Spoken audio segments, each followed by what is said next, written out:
लेकिन सिर्फ मंदिर मस्जिद ही नहीं होना चाहिए, उसके साथ साथ लोगों के लिए व्यवस्था भी होनी चाहिए। बीमार होते हैं तो क्या मंदिर जाते हैं हम, क्या अस्पताल जाते हैं, मुझे बताइए। तो दोनों अलग अलग विषय है ना, तो अलग अलग विषय है, तो ये लोग जब क्यों बनाते नहीं था तब कौन सा अस्पताल यहाँ पर विपक्षी दलों की सरकार ने बनवा लिया? बनवा लेते, बड़ा बड़ा अस्पताल दिखा देते कि हमारे शासनकाल में देखिए कैसा अस्पताल बना। अब क्या। जय श्री राम दोस्तों, आज के एपिसोड में हम बात करने जा रहे हैं खेसारी लाल यादव की।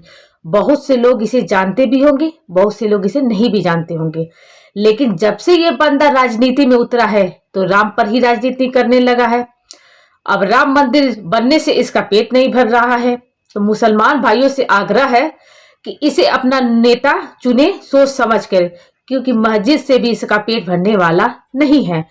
ये ठीक वैसे ही लोग हैं जो मंदिर पर पड़े भिखारियों के कटोरे से भीख निकालने वाले हैं। वीडियो काफी शानदार होने वाला है, इसलिए वीडियो को आप पूरा देखें और चैनल पर नए हैं तो प्लीज चैनल को सब्सक्राइब करें। चलिए देर ना करते हुए वीडियो की शुरुआत करते हैं।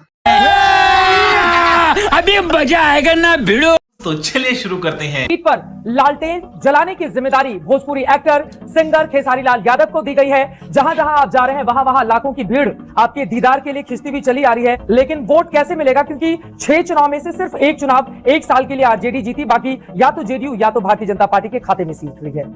जोर जोर से बोल के लोगों को स्कीमें बता दे। देखिए, ये भीड़ करीब करीब मुझे लगता है कि ये मुझे प्यार करते हैं।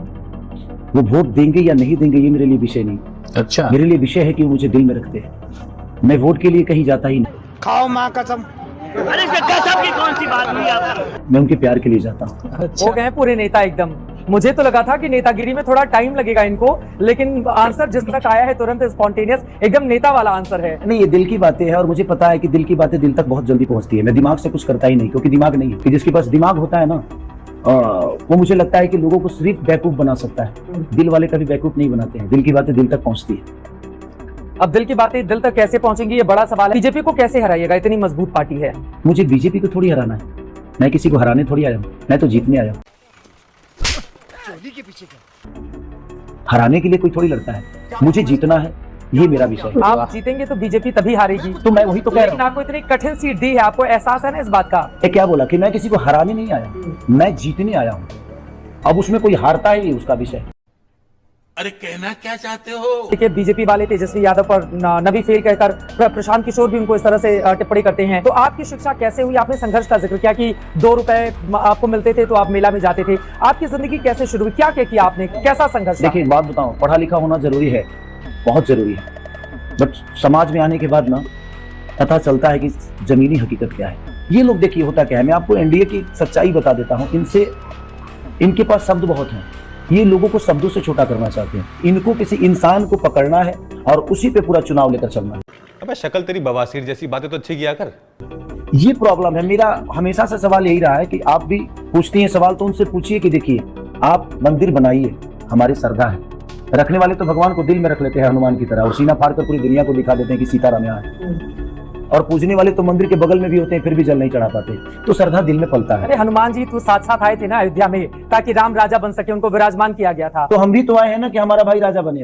अच्छा, हमको सिखा रिया है। उनको सिर्फ सनातन पे बात करना है। उनके कहने से हम सनातन हो जाएंगे, उनके ना कहने से हम कहते तो है जंगल राज पर भी हमला करते हैं। अरे जंगल राज 20 साल पहले खत्म हो चुका है। अब कौन सा राज है? आज भी हत्या हुआ है, पारस में हत्या हुआ, एक व्यापारी का हत्या हो गया। कितनी हत्याओं को बोलूं, कम से कम 6 महीने में 52 से 54 हत्या हो गए हैं। तो ये कौन सा राज वो है? कहते थे पहले सीएम आवास पर अपराधियों को बचा लिया जाता था, अब जैसे ही हत्या होती है पकड़ के या तो उनको जेल या फिर कहीं और पहुंचा दिया जाता है। उससे क्या फायदा? निकल यहाँ से, निकल। उससे कोई फायदा है? मरने के बाद आप उसको जेल में डालकर उस परिवार के बारे में पूछते हैं कभी कि उस परिवार का क्या होगा? क्योंकि उस परिवार को चलाने वाला वही व्यक्ति था जिसको मार दिया गया। क्या सरकार उस परिवार को देखती है? सरकार बचाने का काम तो नहीं करती है। ये उधर वाले कहते हैं कि अपराधियों को बचाया नहीं जाता ना, संरक्षण दिया जाता। अरे आप ये बताइए कि जान चली गई और आप अपराधी को जेल में डाल दिए, तो आपने कितने जिंदगी बर्बाद की? कम से कम 2 जिंदगी बर्बाद हुई, 2 नहीं। उस परिवार को पूछिए, जिसको जेल में डाले हैं उसका भी परिवार था, और जिसको मारा गया है गया था या अपराध करने गया था तो उसको परिवार का ख्याल नहीं आया। तो जो गलत काम करेगा फिर वो भूल जाए परिवार को, उसके साथ क्या सलूक होगा। जब आदमी खाली रहता है ना तो मौत में भी रोजी ढूंढ लेता है। आप ये लोग क्यों नहीं समझते? जब हम खाली रहेंगे और हमारे पास पैसे नहीं रहेंगे, हमारी प्रॉब्लम होगी, तो हम मौत में भी रोजी ढूंढ लेंगे। 5 लाख लेके कोई मर्डर कर लेता है, कोई 10 लाख लेके मर्डर कर देता है, कोई 50,000 में। यहाँ तो लोग क्या वो थिनर सुनहा के लोग मर्डर कर लेते हैं, उसको थिनर दीजिए मर्डर कर देते हैं, क्योंकि वो बेरोजगार हैं, उनके पास काम नहीं है, वर्क नहीं है। तो क्या करेंगे आप बताइए? ये इतना जंगल राज बोल दिए, इतना जंगल राज बोल दिए। 20 साल से मैं जंगल राज ही सुन रहा हूँ कि बाहर के व्यापारी डर चुके हैं, तो चाहे वो दिल्ली के व्यापारी हो या आउट ऑफ इंडिया के व्यापारी हो, कोई बिहार आना नहीं चाहता। याद दिलाया जाता है ना कि आईएएस की पत्नी के साथ बिहार में क्या हुआ था, ऐसे सड़क चलते लोगों को उठा लिया जाता था, तो कई ऐसे मामले याद दिलाए जाते हैं। अच्छा, तो अब क्यों नहीं आ रहे हैं बताइए? अब तो इनका राज है, तो अब तो आ जाना चाहिए। 20 साल तो ये चला रहे हैं। अभी अडानी को जमीन दी गई तो उस पर हंगामा तो आप ही लोगों ने कर दिया ना कि 1 रुपए लीज पे अडानी को क्यों जमीन दे दी गई बिहार में? अभी सब विषय मुझे पता नहीं है, क्योंकि मैं तो 1 घंटे से चुनाव लड़ने आया। ये कहा था, आपने कहा था कि लालू यादव का जंगल राज कम से कम अच्छा तो था, और उसमें आप और भी तमाम बातें जोड़ ली जाते हैं, तो ऐसा क्यों कहा आपने? उनके जंगल राज को आपने बेहतर क्यों बताया? वो स्क्रीनशॉट मैंने, हाँ, इसमें लालू का जंगल राज अच्छा था, अपहरण फिरौती होती थी, लेकिन पैसा देके इंसान बच जाता था। ये बड़ा वायरल हो रहा है आपका डायलॉग। मेरे कहने का मतलब जिंदगी बचती तो थी भाई, ठीक है। उस परिवेश का क्या समस्या था वो मेरे बुजुर्गों ने देखा होगा, हमने बहुत कम देखा है, क्योंकि हमारी उम्र कम थी, तो हमने बहुत कम देखा है। तो कम से कम फिरौती से इंसान जान तो बचा लेता था, लेकिन आज तो मार दिया जाता है। वो पैसा कहाँ से ले आएगा इंसान अपनी जिंदगी को बचाने के लिए? अरे तो आज तो मार दिया जाता है, अब जिंदगी नहीं रहेगी तो बचेगा कहाँ? जी ठीक है। आप मुझे बता दीजिए। तो जंगल राज मुद्दा नहीं है? जंगल राज मुद्दा नहीं है, जंगल राज मुद्दा बनाया जाता है हर चुनाव में। तो जीत भी जाते हैं उधर वाले जंगल राज तो मुद्दा यही बनाकर। बोल रहे हैं सबसे कि भाई जंगल राज छोड़ो, आपने क्या किया है वो दुनिया को बताओ ना। अब मैं आ जाती हूँ दिनेश लाल यादव निरहुआ। तो चलिए शुरू करते हैं। उनकी ओर से आपको, वो खुद यादव समाज से आते हैं, आप भी उसी समाज का हिस्सा हैं, वो आपको यदमुल्ला बता रहे हैं, कह रहे हैं वो यदमुल्ला हो गया है। यदमुल्ला ये कोई शब्द ही नहीं है। क्या जो मुल्ला है वो हमारे देश के नागरिक नहीं है? क्या मुसलमान हमारे देश के इंसान नहीं है? राम मंदिर को लेकर टिप्पणी करने की क्या जरूरत थी? राम मेरे दिल में है, कृष्ण मेरे दिल में है, सारे देवता देवी मेरे दिल में है, तो जीवन जुबान पे नहीं। टेंट पे थोड़ी ना रहते। अच्छी बताइए। अगर राम मंदिर बीजेपी के शासन में बना है, उसको वो मुद्दा बनाकर उठा रहे हैं। अरे सीतामढ़ी में देखिए, सीता माता का मंदिर बिल्कुल बनना चाहिए। मेरे कहने का मतलब कि राम मंदिर भी बनाइए, सीता मंदिर भी बनाइए, आप कृष्ण मंदिर भी बनाइए। आप मुझे इतना बता दो कि राम मंदिर बना, हम पूज लेते हैं, पेट भर जाएगा हमारा। आस्था मन में होता है कि मंदिर में होता है? मुझे इतना बता दीजिए आप।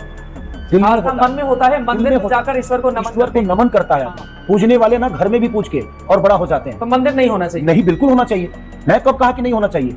क्या क्या कहना क्या चाह रहे हैं भाई आप? लेकिन सिर्फ मंदिर मस्जिद ही नहीं होना चाहिए, उसके साथ साथ लोगों के लिए व्यवस्था भी होनी चाहिए। बीमार होते हैं तो क्या मंदिर जाते हैं हम, कि अस्पताल जाते हैं? मुझे बताइए। तो दोनों अलग अलग विषय है ना। तो अलग अलग विषय है, तो ये लोग जब नहीं था तब कौन सा अस्पताल यहाँ पर विपक्षी दलों की सरकार ने बनवा लिया? बनवा लेते, बड़ा बड़ा अस्पताल दिखा देते कि हमारे शासनकाल में देखिए कैसा अस्पताल बना। वो कह रहे हैं एम्स देने का काम हमने किया, बड़े बड़े अस्पताल देने का काम हमने किया, ये गिनाते हैं लोग एनडीए वाले। अच्छा ये बताइए, आज से 25 साल पहले का खेसारी हूं मैं अभी?